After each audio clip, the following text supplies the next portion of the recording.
So ఇప్పటి వరకు మనము వెనక ఉన్న వరదరాజస్వామి ఆలయం చూసేసాం కదా. ఇప్పుడు మనకు ఇటువైపు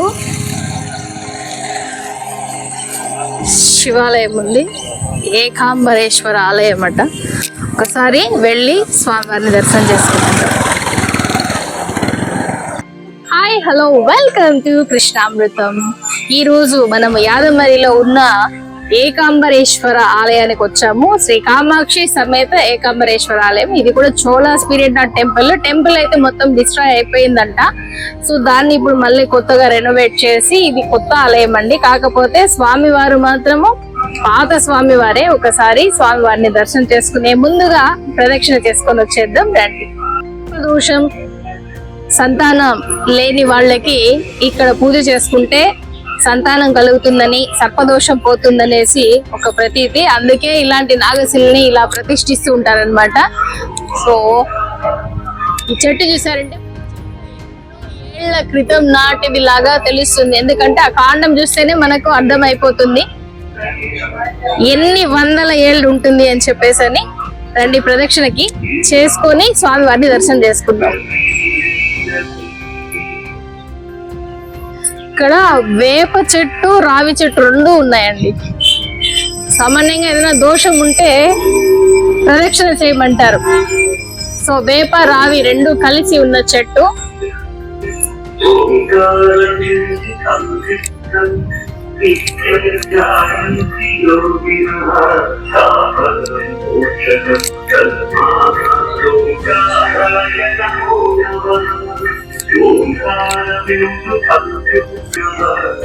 సిద్ధి బుద్ధి సమేత విఘ్నేశ్వరులు. మామూలుగా మనము వినాయకుడిని మాత్రమే చూస్తాము, కానీ ఇక్కడ అమ్మ వాళ్ళతో దేవేరులతో కొలువుతీరి ఉన్నారు. సిద్ధి బుద్ధి సమేత వినాయక స్వామి. పురాతనమైన శివలింగంగా కనిపిస్తే చాలా పెద్ద శివలింగం. ఒకసారి దర్శనం చేసుకోండి.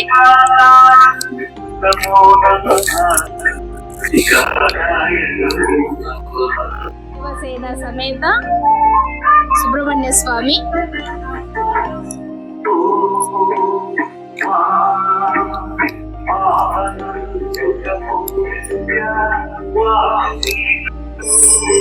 శ్రీ కామాక్షి దేవి.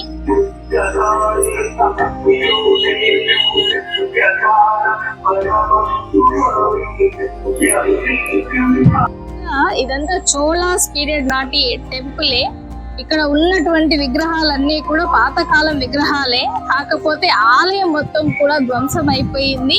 ఆ తర్వాత ఇప్పుడు ఇది రెనోవేట్ చేసి మనము ఈ స్ట్రక్చర్ అంతా ఇప్పుడు చూస్తే ఇదంతా కొత్తదన్నమాట.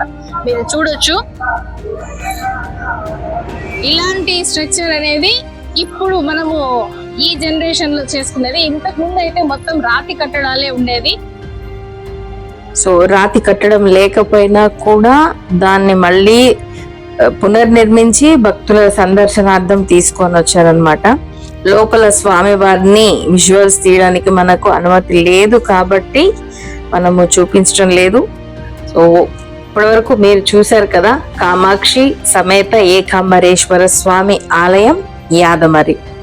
సో ఇది చిత్తూరుకు దగ్గరలో ఉంది. ఇలాంటి మరిన్ని అద్భుతమైన ఆలయాలు, శక్తివంతమైన ఆలయాల గురించి మీరు తెలుసుకోవాలనుకుంటే కృష్ణామృతం ఛానల్ని లైక్ చేయండి, షేర్ చేయండి, కమెంట్ చేయండి, సబ్స్క్రైబ్ చేసుకోవడం మర్చిపోకండి. సబ్స్క్రైబ్ చేసుకున్న తర్వాత పక్కనే ఉన్న బెల్ ఐకాన్ని ప్రెస్ చేయండి. తద్వారా నోటిఫికేషన్స్ వచ్చేస్తాయి.